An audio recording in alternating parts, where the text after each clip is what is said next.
Did you know Eddie Munson, the newest character on Stranger Things, is based on a real person?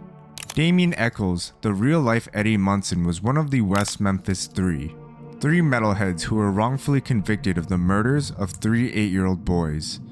The creators of Stranger Things drew from Damien Echols' story to create the character Eddie Munson, who goes on the run after the people of Hawkins determine he's responsible for killing a teenage cheerleader. Much like in Stranger Things, the public judged Damien Echols based on his appearance, and without a shred of evidence, Damien was sentenced to death. But things took a turn when certain celebrities heard of what happened. This is the story behind the real-life Eddie Munson.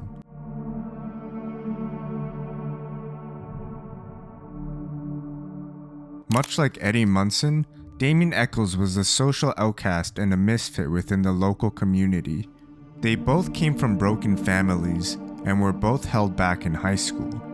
Damien had a habit of dressing in black and listening to heavy metal music. While Eddie expressed himself through his band, Damien wrote dark and expressive poems.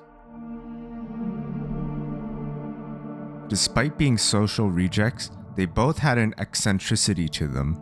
To create Eddie, the Duffer brothers reflected on what Quentin Tarantino would have been like in high school, saying, "He has that kind of charisma, the magnetism, the hyper energy. Like, Tarantino could easily be annoying, but he comes from such a passionate place that you can't help but love the guy." This odd charisma benefited Damien, especially when the masses were going through.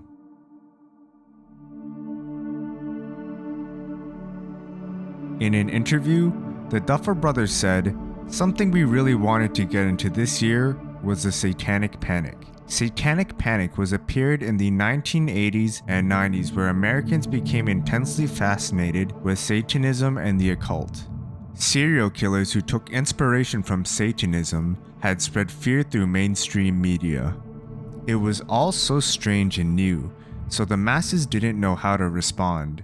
People found evil in the most mundane of places, such as yoga and certain brand symbols.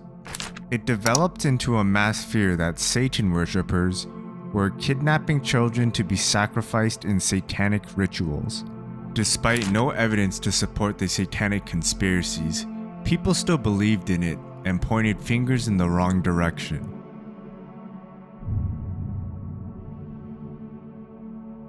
On May 6, 1993, the dead bodies of Stevie Branch, Christopher Byers, and Michael Moore were discovered in a West Memphis, Arkansas ditch.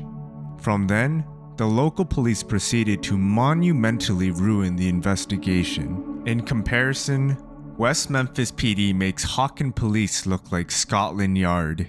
According to defense attorney Dan Stidham, the bodies had been removed from the water before the coroner arrived, allowing them to decay in the creek bank while exposed to sunlight and insects. Which is bad enough, but the police telephoned the coroner 2 hours late.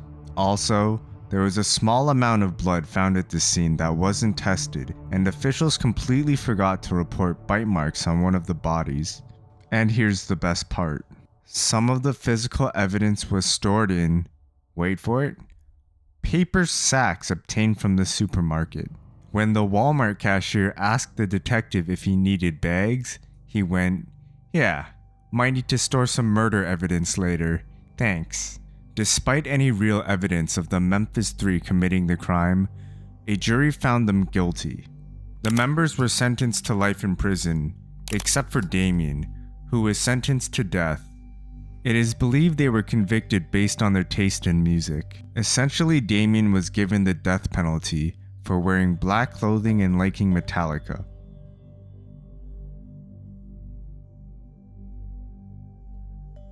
Notable celebrities that advocated for Damien's behalf include Johnny Depp, Stranger Things Winona Ryder, and Black Flag lead Henry Rollins. Johnny Depp was largely influential in the Free the West Memphis Three movement. He adamantly proclaimed their innocence, saying, "There is nothing from the crime scene that links them to these crimes. There's not a shred of evidence, nothing there. there is no physical evidence. That summer, Depp publicly read excerpts from Damien's prison journals while fundraising for the Voices for Justice rally for the West Memphis Three.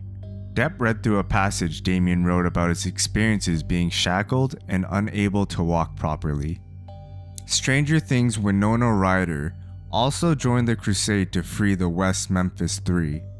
In 2003, she appeared at the Cruel and Unusual, an exhibition to benefit the West Memphis Three art show, and spoke about the cause. "We believe a terrible injustice happened 10 years ago," she said, "an injustice that involves 6 young lives. 3 are dead. 3 are holed up in prison for crimes that we and millions across America believe they did not commit." According to the gallery, more than $20,000 was raised in donations for the legal team.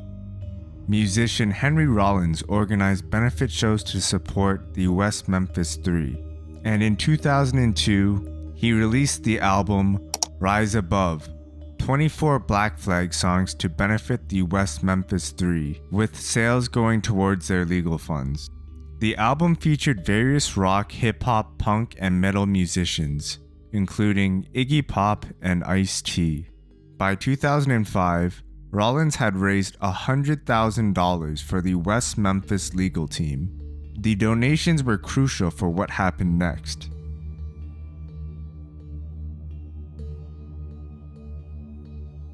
The proceeds from the fundraisers held by celebrities did not go to waste.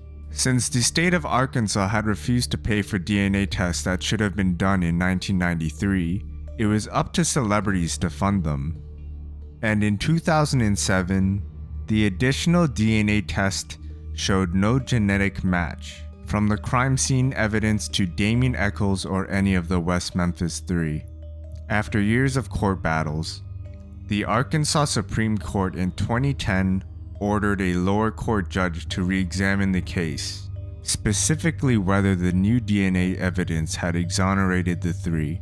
As a result, the West Memphis Three was later able to enter an Alford plea, which allowed them to proclaim their innocence while admitting the prosecution had enough evidence to convict them.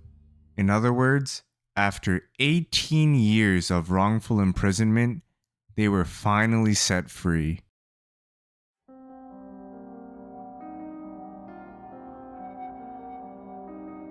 According to Matt Duffer, the tie between Eddie Munson and Damien Echols is how unfairly people judged them based on the way they dressed and the things they were interested in. Both are examples that, just because someone likes a certain type of music and dresses a certain type of way, doesn't automatically make them a bad person. Since his release, Echols and his wife settled in Harlem, New York City. In 2012, Echols published the book Life After Death, which became a New York Times bestseller. Also in 2012, alongside Lord of the Rings' Peter Jackson, Damien produced West of Memphis, a documentary nominated for Best Documentary Screenplay from the Writers Guild of America.